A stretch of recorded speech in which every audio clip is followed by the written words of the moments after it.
that just as we have a lot of dinner table conversations about what is the politics in the country, who did what, and what did I read in the newspaper. Recently I was scrolling through Instagram and I found that one of the school groups that we had worked in the past, they had organized a craft workshop for the teachers. But I'm going to do that program if you are ready to invest the entire year. So it's not going to be just on those 3 hours for Teachers' Day where you want to do something, where you want to be seen as a school who is doing something special for the teacher. Like if I was the school management and I want to say that, okay, I'm not going to only celebrate the teacher on Teachers' Day. And I want one day a month, every day, where the teacher is going to be the person who's the most important. I'll do something for that. I have seen in my classes where students have literally pointed out saying that, sir, aaj apne ghadi nahi pehni. If you find a student telling you that you're not okay, just accept. A lot of times teachers will come back and say that you are telling me all this fancy pedagogy, you're telling me all these strategies, but when I go back into that school and I go back into that classroom of mine, suddenly everything turns over and I'm not the most important person. Correct. You said I'm not feeling okay, and yes, you're right, I am not feeling okay. Thank you for noticing. Yes. Welcome back to the part 2 of episode 2. The Chalk Talk with Dr. Vasundhara Kaul. We are going to continue the conversations that we had started brewing in the first one. Let's begin. FID it is when it comes to, the science. Yes. And frequency, intensity and duration. I think all of us must take a note of these points because educators and all of us who are working professionals in some form do have these moments, where we could possibly keep an eye out. Correct. You said it very correctly. I have seen in my classes where students have literally pointed out saying that, sir, aaj apne ghadi nahi pehni. When I'm like, oh, do my students really observe that? Yeah. They said yes, and I've asked this, like, why do you say so? So they said every day you enter the class, you remove your watch and you keep it on the first bench. Correct. I'm like, wow, I have never realized this, that the students pay so much attention to their teachers. Oh, they do. And it's also, when you said that your students would ask you, ma'am, are you doing fine? Are you okay? That actually also makes you feel better that yes, even your student is possibly concerned, if not anything, because they are a party to you and your mental well-being in a way, right? I have seen, like you mentioned, there are a lot of organizations who are working towards this. Have you seen schools or educational institutions in general who are actively taking measures towards the mental well-being of teachers? Do you have any examples which you could share us where they have like an institutional framework of their own which you have come across? Is there anything like this? So yes, I think as we kind of have seen in the last decade or so, organizations have started moving in that direction because they do realize that the teacher being one of the more important stakeholders, if not the most important stakeholder, because the entire machinery runs on the educator, right?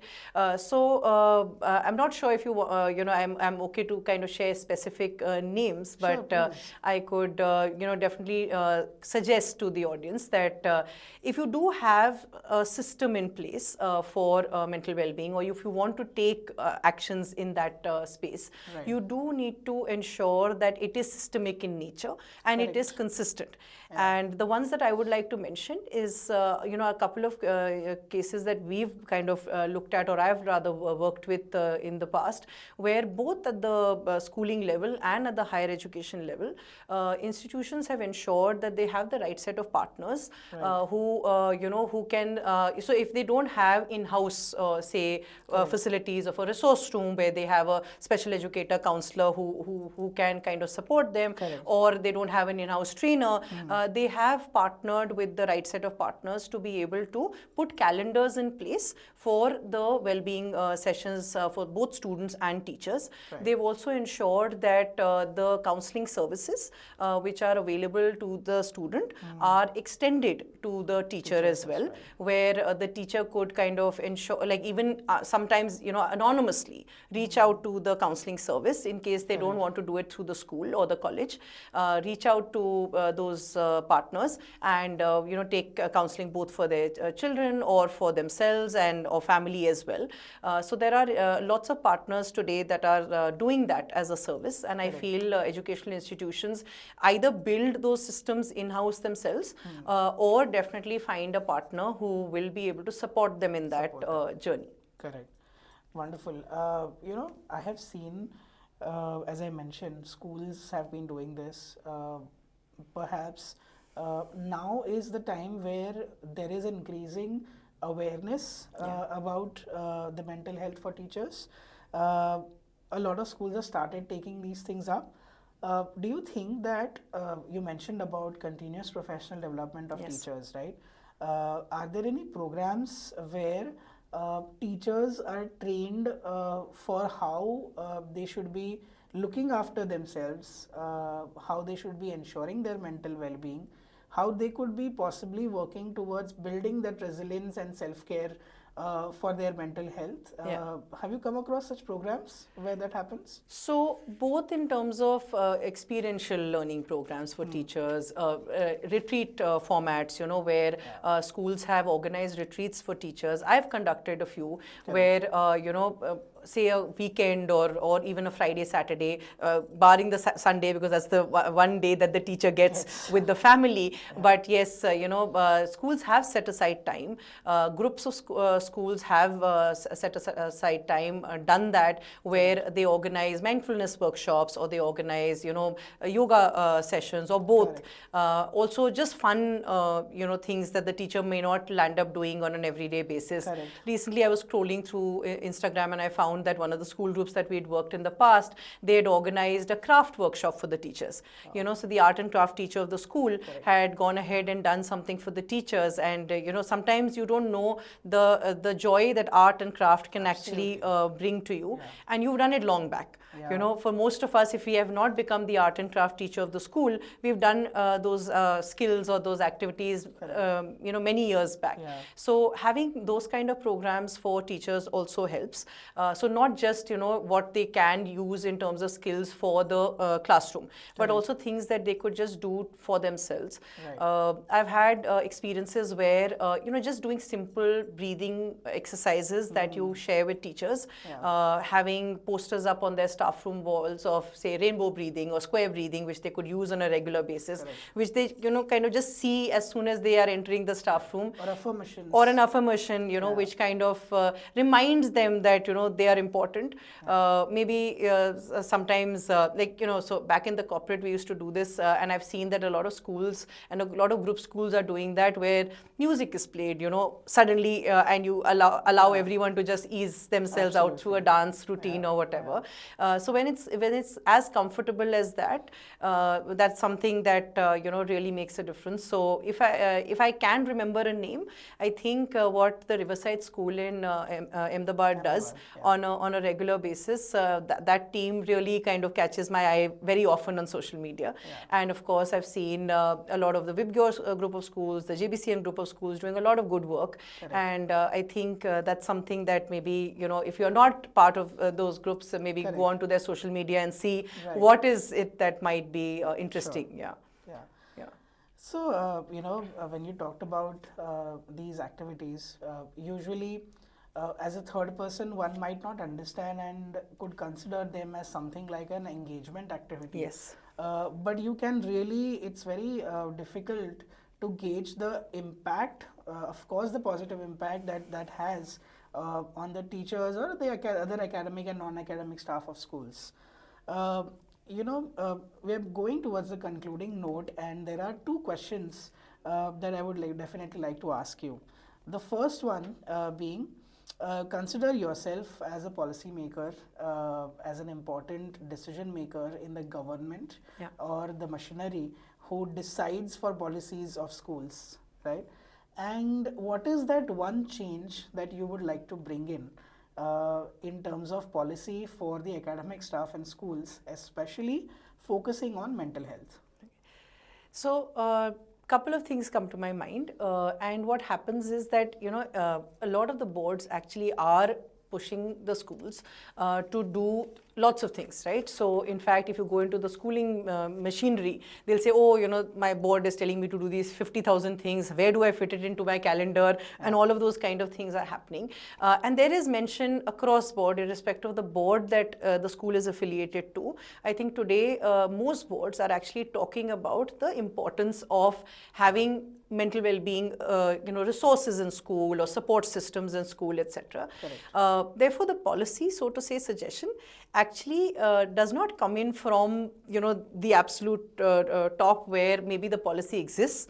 I feel the necessary changes have to be done at a stakeholder level as well, where that acceptance for there is a policy in place where continuous professional development is going to take place. Yes. We do have topics which include well-being, but how are we actually implementing that? So I remember, your question kind of took me back to a conversation I had with the principal about 5-6 years ago where, Teachers' Day, we want to do something special for the teachers. Correct. And that's the one day that we start and end what we want to do special for the teacher. Correct. So I said, I'm happy to design the program, but I'm going to do that program if you are ready to invest the entire year. So it's not going to be just on those 3 hours for Teachers' Day where you want to do something, where you want to be seen as a school who is doing something special for the, for the teacher. I feel if you can do that as a program where every day the teacher feels that, the institution is, kind of doing something for me, or at least has the ear for my problems or my difficulties or challenges, that would work, right? So the suggestion I have is at 2 levels. One is for the already existing policies, can managements ensure that you are not doing them as tick mark exercises?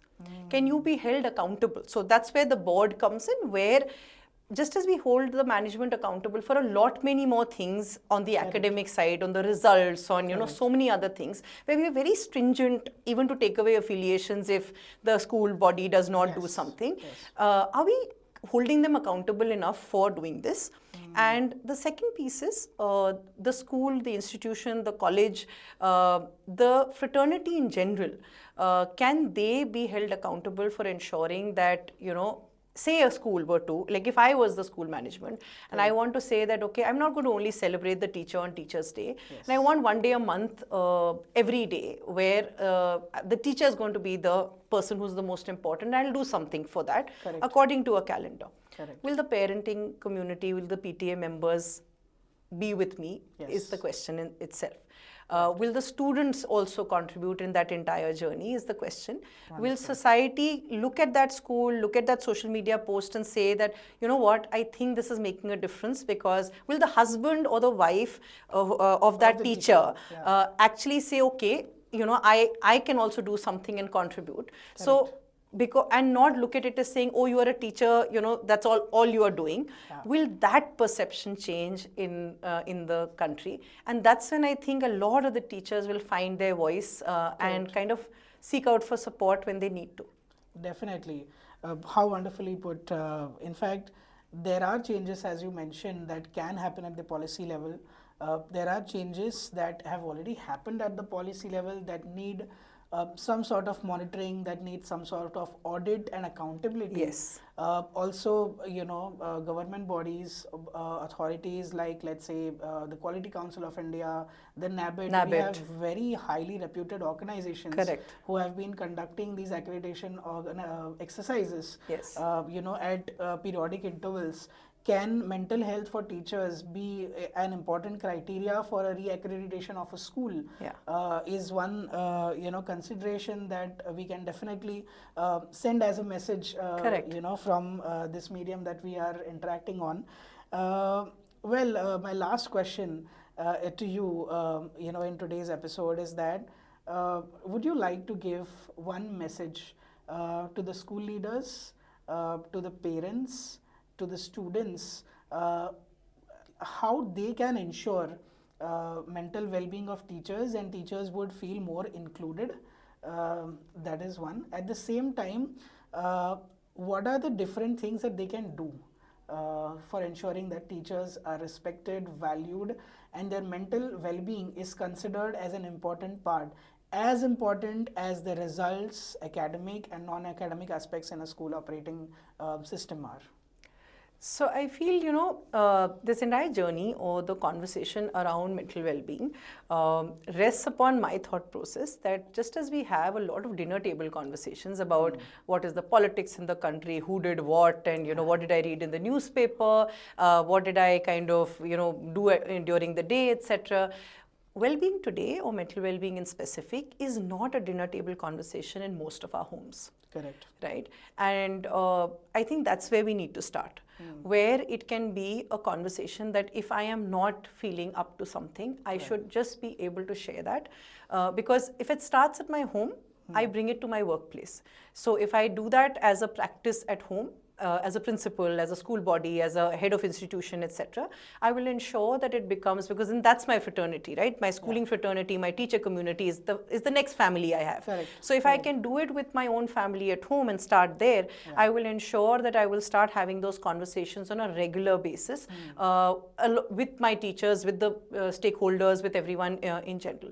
So one is, how do we normalize that concept? I've been brought up by a disciplinarian of a mother, an academician, and I've had these long conversations with her where, I saw her stretching herself thin, which is where the original conversation started off from. Correct. And today I have these conversations with her when I say that, Mama, once in a while you should just tell Papa that you're not doing this. Yes. Right? And for that matter, my father is the most broad-minded person I have ever met in my life, but even he forgets. Yeah. Right? So therefore, I should be able to create that space where we do kind of find ourselves saying that, I can't do this today. I can find another time to do this. Or I do have a better way of doing this and I don't need to fit into the system in exactly the same way. Because a lot of stress and strain to a teacher comes in because she's inherently a very creative person. She or he is a very, innovative person, because, eventually you're taught to think on your feet in the classroom. Yes. So, but when you have to kind of fall into all the structures that define the schooling system is where the lines of creativity, innovation, etc. get blurred.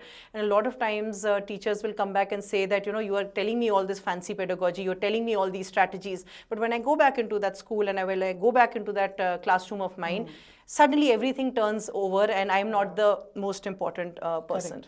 Correct. That normalizing of conversations, therefore, is going to help the student as well, because I'm telling you, they are inherently very inclusive. They are inherently very, very perceptive of what's happening around them. Definitely. If the adult were to just say that, you said I'm not feeling okay, and yes, you're right, I am not feeling okay, thank you for noticing. Yes. Very often, even I find myself saying, no, I don't think you're right. Yeah. So the next time around, the child does not have the jigra, so to say, the courage to tell the teacher that, I again feel that you're not feeling okay. Yeah. So I feel for the student, if we were to just accept their feedback and give them a space where they can give us feedback, a lot of the things that they will do on their own. Correct. So I feel if you find a student telling you that, you're not okay, just accept, is what I would say. Wonderful. This was definitely an enlightening conversation. Thank you so much for gracing us, our set on today's episode. It was wonderful interacting with you. For all the teachers who are watching this episode, we would like to share, a common thought here, that you're important, you're valued, your mental health is considered as important by all of us in the education fraternity. So remember all of the thoughts that were shared by Dr. Vasundhara Kaul in today's episode, and we'd love to see you in the next episode. Thank you. Thank you so much, Ojas.